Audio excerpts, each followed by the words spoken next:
Hello दोस्तों, मैं केशवनी द्विवेदी आपका अपना ही यूट्यूब चैनल उपेंद्र मिश्र पर स्वागत करता हूँ।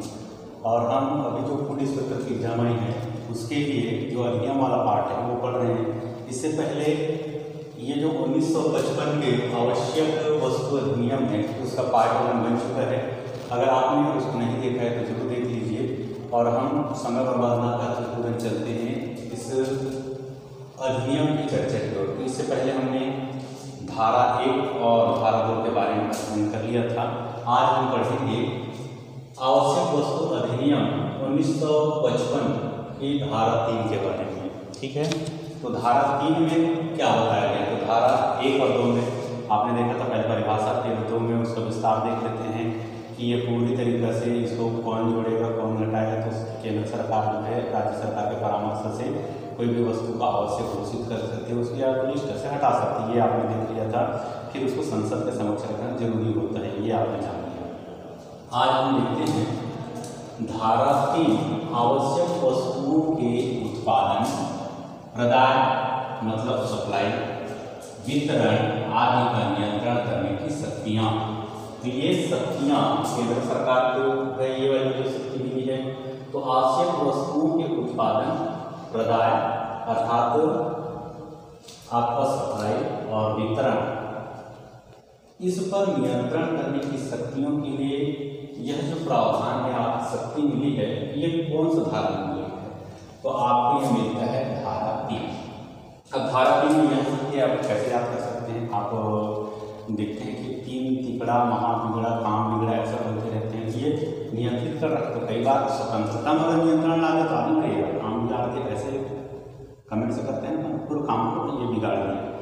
तो धारा 3 ये किस पर नियंत्रण कर रहा है? कोई भी आवश्यक वस्तु है उसके उत्पादन पर, प्रदाय पर और वितरण पर, ये पूरा नियंत्रण लगाने की शक्तियाँ हैं इसमें। अब हम जानेंगे इस धारा 3 के ऊपर धारा 1 में आखिर कौन कौन सी बातें इसमें बताई गई है। यदि केंद्र सरकार की यह राय हो कि किसी आवश्यक वस्तु के प्रदाय को बनाए रखने, कोई भी आवश्यक वस्तु है उसके सप्लाई को बनाए रखना है या उसके सप्लाई को बढ़ाने के लिए, या फिर दूसरा और काम देखो उनका सामयिक वितरण। सामयिक वितरण मतलब समयानुसार वितरण और उचित कीमतों पर उसकी उपलब्धता हो। वितरण भी हो किंतु उचित कीमत को, आनंद फान कीमत में ना हो, उचित कीमतों पर उसकी उपलब्धता सुनिश्चित करने के लिए अथवा भारत के रक्षा के लिए या सैनिक संक्रियाओं के दक्ष संचालन के लिए किसी आवश्यक वस्तु की प्राप्ति के लिए ऐसा करना आवश्यक या समीचीन है, तो वह आदेश द्वारा, किसके द्वारा? आदेश द्वारा उसके उत्पादन पर, प्रदाय पर, ठीक है, उत्पादन पर, प्रदाय पर, वितरण तथा उसमें व्यापार और वाणिज्य के विनिमयन या प्रतिषेध के लिए उपबंध कर सकेगी।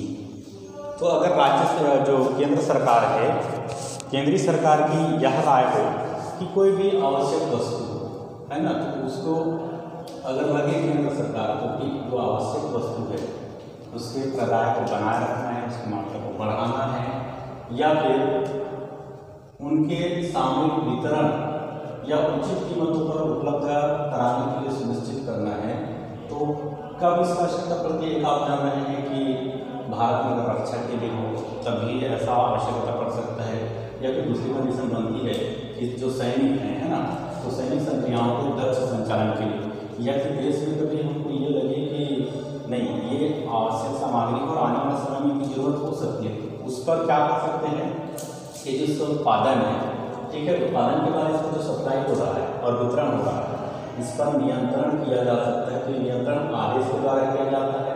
और साथ में आप देख रहे हैं इसके जो व्यापार है, वाणिज्य है और इनके विनिमयन पर, ठीक है, प्रतिषेध माने मनाही किया जाने के लिए उपबंध अर्थात यह जो है एक व्यवस्था बना सकती है, एक नियम बना सकती है।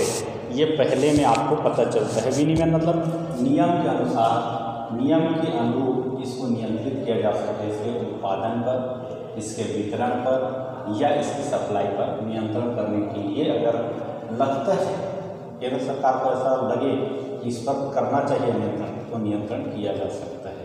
ये आपका धारा 3 का उपधारा 1 में बताया गया है। अब आगे आपको देखना है कि यहाँ पर उपधारा 2 भी है 3 का उपधारा 2। अब उपबंध तो कर देंगे, लेकिन उपबंध कैसे किया जाए इसके लिए यहाँ पर जो है नियम बनाए गए। तो निम्नांकित तरीके से उपबंध किया जा सकेगा। तो उपबंध कैसे कर सकेंगे? उपबंध मतलब इसका जो प्रावधान है वो किस प्रकार से रखें। तो पहला आप देखते हैं धारा 3 का उपधारा 2 नंबर में। पहले आपने कैसे लगाना है ये आपने देख लिया कि उनको आवश्यकता महसूस होती है, आने वाले समय में इनकी जरूरत हो सकती है, इसके सप्लाई को रोकना चाहिए कि बढ़ाना चाहिए, क्या करना है, तो इस प्रकार से ये कार्य करेगी। फिर दूसरे में आप देखते हैं कि उपबंध अर्थात इसको उपबंध अगर करना है अर्थात प्रावधान इनके लिए कैसे बनाना है, इस पर पूरी तरीके से चर्चा किया गया है। तो उपधारा 2 इसके का नंबर में आप देखिए किसी आवश्यक वस्तु के उत्पादन या विनिर्माण या अनुव्यक्तियों लाइसेंस अनुपत्रों में परमिट द्वारा अन्यथा विनियमन। तो इसको कैसे करेंगे? कोई भी आवश्यक वस्तु है उसके उत्पादन या विनिर्माण मतलब कच्चे सामग्री को पूरी तरीके से क्या करना, निर्मित करना, ये विनिर्माण की प्रक्रिया में आ जाता है। अगर बृहद मात्रा में जो कच्चा सामग्री है उसको अगर हम क्या करें, पुनः मतलब निर्माण कर दिया जाए, जब निर्मित सामग्री के रूप में मतलब कच्चा माल बड़े पैमाने पर तैयार माल में बदला जाता है, उसको बोलते हैं अपन लोग विनिर्माण की प्रक्रिया। तो विनिर्माण करने में या अनुव्यक्ति द्वारा तो लाइसेंस कर दो या फिर परमिट, ऐसा जब माध्यम बना दिया जाता है तो इसका नियंत्रण लगाया जा सकता है। कोई भी वस्तु आवश्यक वस्तु के उत्पादन हो या उसके विनिर्माण को कैसे लगाएंगे, तो लाइसेंस के द्वारा और परमिट के द्वारा। और तीसरा तरीका है विनियमन के द्वारा, मतलब निर्देशित नियम बना करके। विनियमन का मतलब होते हैं नियमानुसार नियंत्रित करके। तो नियमानुसार नियंत्रित करके अब यहाँ पर देखिए किसी आवश्यक वस्तु के उत्पादन या विनिर्माण पर कैसे रोक लगाया जा सकता है या उपबंध किया जाएगा, ये अगर देखें तो हमको मिलता है आंसर। एक तो लाइसेंस के द्वारा, दूसरा परमिट द्वारा और तीसरी बात विनियमन के द्वारा। ये 3 तरीके से इस पर पाबंदी लगी। आगे खा नंबर है धारा 3 उपधारा 2 का ये खा हुआ। उसके बाद खा किसी बंजर कृषि भूमि को चाहे वहाँ किसी भवन से अनुलग्न मतलब भवन पास हो या ना हो, उस पर सामान्यतः खाद्य फसलों की खेती अन्यथा बनाए रखना या बढ़ाना। अगर लगे कि कोई बंजर भूमि है या कृषि भूमि है, चाहे भवन के पास लगा हुआ हो या ना हो, उस पर सामान्यतः खाद्य फसल, आवश्यक जो खाद्य फसल है उनकी खेती को बढ़ाना चाहिए या उनको कम करना चाहिए, यथावत रखना चाहिए। यह प्रावधान खा के अंतर्गत बताया गया है कि इसमें बढ़ाने की है या नहीं बढ़ाना है, ये आप कर सकते हैं। मतलब इस अधिनियम की जानकारी दी है कि किसी बंजर कृषि भूमि को चाहे वह किसी भवन से अनुलग्न हो या ना हो, पर सामान्यतः खाद्य फसलों या विनिर्दिष्ट खाद्य फसलों की खेती अन्यथा बनाए रखना या बढ़ाना, ये प्रावधान इसमें आता है। चलिए दोस्तों देखें अब धारा 3 का उपधारा 2। उपधारा 2 में गा वाला देख रहे हैं अपन। पहले का और खा को देख लिए हैं, अब गा को देखते हैं कि गा में कौन सी बात बताई गई है। तो धारा 3 उपधारा 2 गा नंबर में देखें, ऐसी कीमत नियंत्रित करना जिस पर किसी आवश्यक वस्तु का क्रय या विक्रय किया जा सके। तो किस पर नियंत्रण लगा रहा है? कीमत पर, ताकि क्रय या विक्रय किया जा सके। तो ऐसे ही कीमत पर नियंत्रित करना जिस पर किसी आवश्यक वस्तु का क्रय विक्रय किया जा सके, ताकि क्रय विक्रय में कोई दिक्कत ना हो आवश्यक वस्तु के। इस प्रकार से कीमत को नियंत्रित करके रखना, ये गा नंबर में हो गया। गा पर गमला आप याद रख सकते हैं, गमला को खरीदना बेचने वाला काम होता है, सो क्रय विक्रय, इस पर नियंत्रण। तो इस ढंग से याद करेंगे कि धारा 3 उपधारा 2 का गा नंबर में क्रय विक्रय को नियंत्रित करने की बात कही गई है।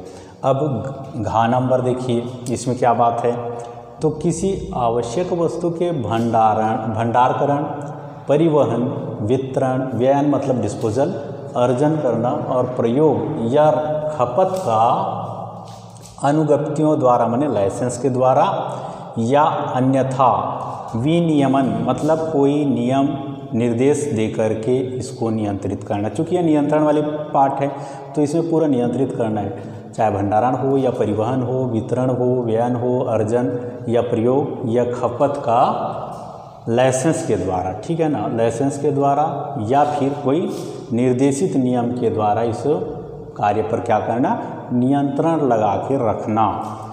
ये आपको घा में मिलता है। छत्तीसगढ़ी में घा फार घालिस, तो घाल कब दिया, घालना मतलब बर्बाद करना, किसी काम को आपको बिगाड़ देना, इस टाइप के होते हैं। तो आप जैसे परिवहन में बिना टैक्स बिना नियम कानून के चल रहे हैं, अब आपको लाइसेंस लगा दिया तो आपको ऐसा लगा अरे यार पूरा काम को ये क्या कर दिया, घाल दिया। तो घा नंबर में आपको, ये सिर्फ ट्रिक है ना आपको याद करने के लिए ताकि माइंड में रहे। घा से आपको क्या करना है कि किसी आवश्यक वस्तु के भंडारण, परिवहन, वितरण, व्ययन, अर्जन, प्रयोग या खपत का अनुज्ञप्ति लाइसेंस द्वारा या विनियमन मतलब विशेष निर्देशन या नियम के द्वारा इसको क्या कर देते हैं, प्रतिबंधित या इस पर अंकुश लगा देते हैं, ठीक है। अब देखिए अंगा, अंगा में क्या है, सामान्यतः विक्रय के लिए रखी गई किसी आवश्यक वस्तु के विक्रय के रोक रखने का प्रतिषेध। अगर कोई आवश्यक वस्तु है उसको आप रख लिए अपने पास जमा करके, मार्केट में निकाल ही नहीं रहे हैं तो क्या हो जाएगा, जमाखोरी वाली बात हो जाएगी। अगर रेट बढ़े फिर निकालूं, इस धारणा से भी आप रखें तो आपराधिक तत्व है ये तो इसको रोकने के लिए, ऐसे कृत्यों को रोकने के लिए आपका है अंगा।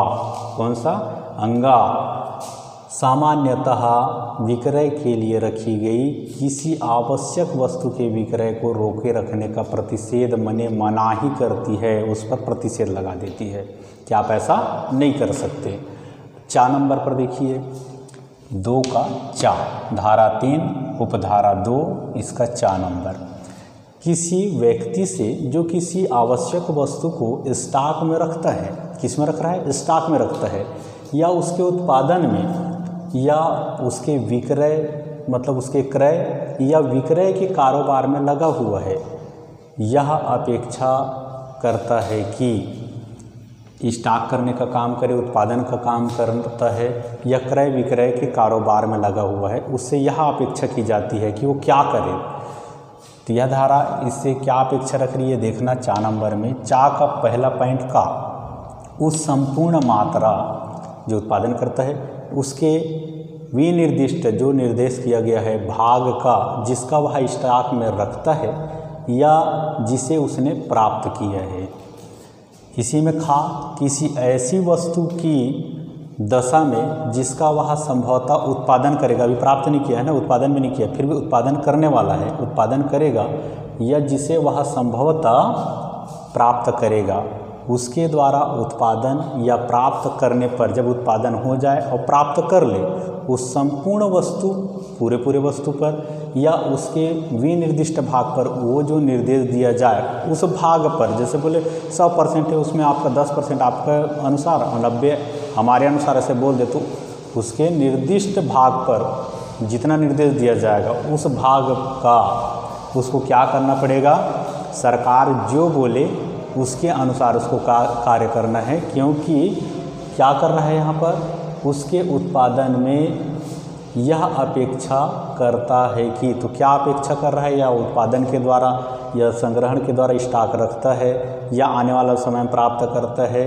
तो उस संपूर्ण वस्तु पर उसके विनिर्दिष्ट भाग का वह क्या करे, इस पर अपेक्षा रखी जाती है।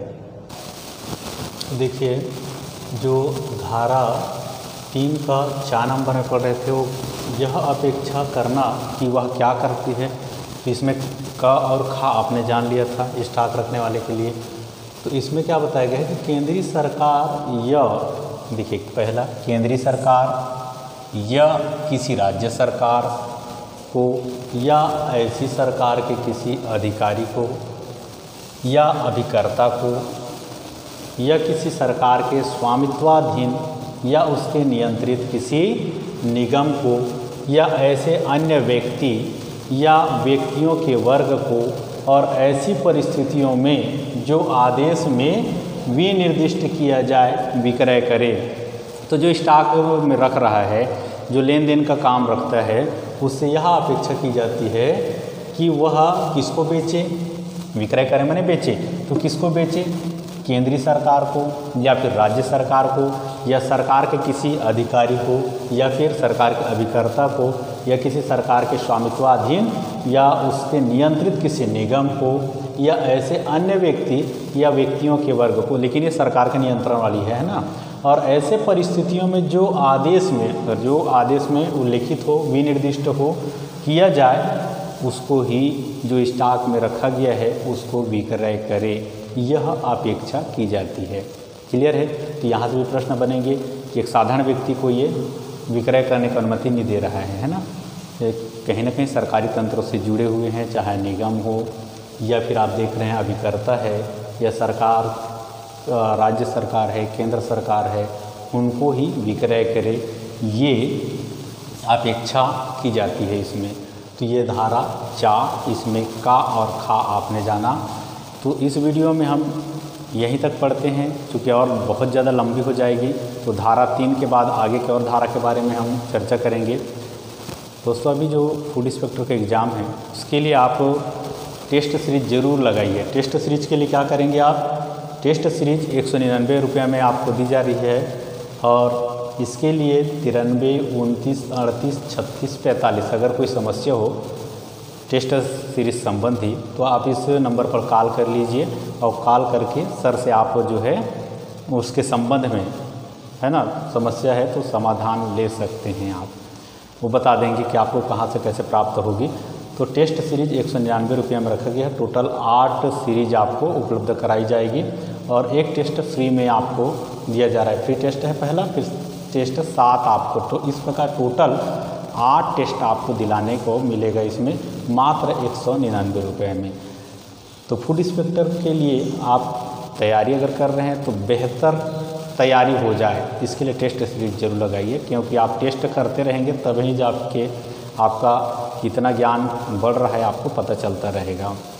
ठीक है, तो और हम कंटिन्यू करते रहेंगे। ये जो धारा है आज आप पूरे धारा में देखते हैं नियंत्रण संबंधित। तो नियंत्रण कहाँ कहाँ कैसे कैसे लगाती है आपने देखा, उसमें बहुत कुछ ज़्यादा दिमाग में बहुत ज़्यादा जोर देने की बात नहीं, हंसी खुशी के साथ पढ़िए आप, तो धारा जो है धीरे धीरे करके याद हो जाएंगे। तो धारा जब वो तो चले आएंगे नंबर वाली बात है इसमें, तो ऐसी थोड़ा थोड़ा प्रैक्टिस करिए, आपका जो तैयारी है होता जाएगा। ठीक है, तो वीडियो देखने के लिए बहुत बहुत धन्यवाद।